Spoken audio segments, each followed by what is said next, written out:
ভিডিওটি আগে দেখুন, তারপর কিছু কথা বলছি। মুআবিয়া বাগী জালিম আহলে বাইতের দুশমন। আপনারা প্রমাণ করেন মুআবিয়া সাহাবী। তাহলে এজিদের বাপ কে?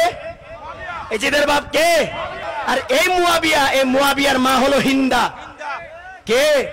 হযরত আমির হামজা রাদিয়াল্লাহু তাআলা আনহুর কলিজা ছিঁড়ে চিবিয়ে খেয়েছে উহুদের যুদ্ধে সে হিন্দা। এই ডাইনি হিন্দার পেটে যার সন্তান হয়েছে মুআবিয়া, ঠিক না বেটে? ভিডিওতে আপনারা দেখতে পেলেন এই কুলাঙ্গার হযরত মুআবিয়া রাদিয়াল্লাহু আনহু এবং তার মা সম্পর্কে বিরূপ মন্তব্য করছে। অথচ মুআবিয়া রাদিয়াল্লাহু আনহু হচ্ছেন একজন জলিল কদর সাহাবী, যিনি শুধুমাত্র সাহাবী নন, বরং তিনি ছিলেন কাতিবুল ওয়াহি, ওহির লেখক। আল্লাহর নবী সাল্লাল্লাহু আলাইহি ওয়াসাল্লামের কাছে কোনো ওহী আসলে সেই ওহী হযরত মুআবিয়া রাদিয়াল্লাহু আনহু লিখতেন, যার উপর আল্লাহর নবী নিজে আস্থা রেখেছেন, আস্থা রেখে কোরআন হস্তান্তর করেছেন। সেই সাহাবীকে এমন গালিগালাজ, এটা মানা যায় না। যদি আমি তাকে, এই বক্তাকে কাছে পেতাম, তাহলে জোতা পেটা করে তার গালের চামড়া উঠিয়ে ফেলতাম। কোন সাহাবীকে গালি দেওয়ার পর জোতা পিটা করার কথা, এটা আমার কথা নয়। আল্লাহর নবী সাল্লাল্লাহু আলাইহি ওয়াসাল্লাম নিজে বলেছেন, মান সাব্বা নাবিয়ান ফাকতুলু, কোন ব্যক্তি যদি কোন নবীকে গালি দেয় তাকে হত্যা করে দাও। ওমান সাব্বা আসহাবি ফাজলিদুহু, এবং যে ব্যক্তি আমার সাহাবীদের গালি দেয় তাদেরকে জোতা পিটা করো, পিটাও। যদি এই কুলাঙ্গারকে আমি কাছে পেতাম, তাহলে জোতা পিটা করে মুআবিয়া রাদিয়াল্লাহু আনহুর শান জানিয়ে দিতাম। যাই হোক, মুআবিয়া রাদিয়াল্লাহু আনহু একজন সাহাবী ছিলেন। তিনি 7ম হিজরিতে ইসলাম গ্রহণ করেছেন, যেই বছর হযরত আবু হুরায়রা রাদিয়াল্লাহু আনহু ইসলাম গ্রহণ করেছিলেন।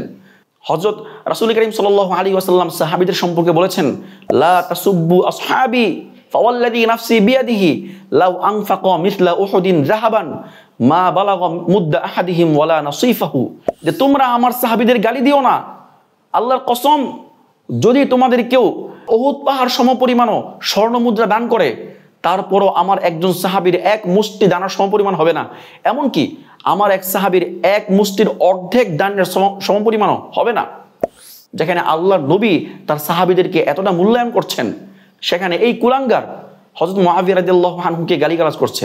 মুআবিয়া রাদিয়াল্লাহু আনহু সাধারণ কোনো ব্যক্তি নন।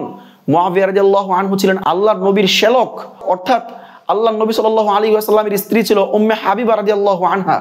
তার ভাই ছিলেন হযরত মুআবিয়া রাদিয়াল্লাহু আনহু। বিভিন্ন হাদিসের মধ্যে বিভিন্ন জায়গায় পাওয়া যায় যে হযরত মুআবিয়া রাদিয়াল্লাহু আনহুর জন্য আল্লাহর নবী দোয়া করে গেছেন। তিনি দোয়া করেছেন, আল্লাহুম্মা জাআলহু হাদিয়ান মাহদিয়ান ওয়াহদি বিহি, হে আল্লাহ, আপনি মুআবিয়াকে হেদায়েতকারী বানান, হেদায়েত প্রাপ্ত বানান, এবং তার মাধ্যমে অন্যের হেদায়েতের ব্যবস্থা করে দিন। এই দোয়া হযরত মুআবিয়া রাদিয়াল্লাহু আনহুর জন্য স্বয়ং আল্লাহর নবী করেছেন। আরো দোয়া আছে, আল্লাহ নবী সাল্লাল্লাহু আলাইহি ওয়াসাল্লাম আর দোয়া করেছেন, আল্লাহুম্মা আল্লিম মুআবিয়াতাল কিতাব ওয়াল হিসাব ওয়া কিহিল আযাব, হে আল্লাহ, আপনি মুআবিয়াকে কিতাবের জ্ঞান দান করুন, হিসাবের জ্ঞান দান করুন, এবং তাকে আযাব থেকে রক্ষা করুন। এত সব দোয়ার পরও এই কুলাঙ্গার হযরত মুআবিয়া রাদিয়াল্লাহু আনহুকে গালিগালাজ করছে, আর মুআবিয়া রাদিয়াল্লাহু আনহুকে যারা সন্তান পর্যন্ত বলছে। তিরমিজির বর্ণনা, আল্লাহ নবী সাল্লাল্লাহু আলাইহি ওয়াসাল্লাম আরেকটি হাদিসের মধ্যে বলেন, আল্লাহ আল্লাহ ফি আসহাবি লা তাত্তাখিযুহুম গরাদাম মিন বাদি, হে আমার উম্মত, তোমরা আমার সাহাবীদের ব্যাপারে আল্লাহকে ভয় করো, আল্লাহকে ভয় করো। ফামান আহাব্বাহুম ফাবিহুব্বি আহাব্বাহুম, আমার সাহাবীদেরকে যে মহব্বত করে, আমার মহব্বতের কারণেই তাকে মহব্বত করে, তাদেরকে মহব্বত করে। ওয়ামান আবগাদাহুম ফাবিবুগদি আবগাদাহুম, আর আমার সাহাবীদের সাথে যারা শত্রুতা রাখে, তারা যেন আমার শত্রুতার কারণে শত্রুতা রাখে। ওমান আযা আসহাবি ফাকাদ আযানি, যে ব্যক্তি আমার সাহাবীদেরকে কষ্ট দেয় সে যেন আমাকে কষ্ট দেয়, আর যে ব্যক্তি আমাকে কষ্ট দেয় সে যেন আল্লাহকে কষ্ট দেয়, আর যে আল্লাহকে কষ্ট দেয় আল্লাহ তাআলা তাকে কিয়ামতের দিন দেখে নেবেন। এই হাদিসটা বিভিন্ন খুতবার মধ্যেও পড়ে থাকি। এই হাদিসের মধ্যে কঠিনভাবে নিষেধাজ্ঞা আসছে, কোন সাহাবীদেরকে গালিগালাজ করা যাবে না। সেখানে এই কুলাঙ্গার হযরত মুআবিয়া রাদিয়াল্লাহু আনহুকে গালিগালাজ করছে। হযরত মুআবিয়া রাদিয়াল্লাহু আনহুর মাকে ডাইনি বলছে, অথচ মুআবিয়া রাদিয়াল্লাহু আনহুর মা ইসলাম গ্রহণ করেছেন, এবং তার সম্পর্কে সূরা মুমতাহিনার 12 নম্বর আয়াত পর্যন্ত নাজিল হয়েছে। যেই আয়াত দিয়ে এই ভণ্ডরা দলিল দিয়ে থাকে, বায়াতের দলিল, পীর গ্রহণ করার দলিল, সেই আয়াতটাই মূলত হযরত হিন্দা রাদিয়াল্লাহু আনহা, যিনি হযরত মুআবিয়া রাদিয়াল্লাহু আনহুর মা, তার সম্পর্কে নাজিল হয়েছে।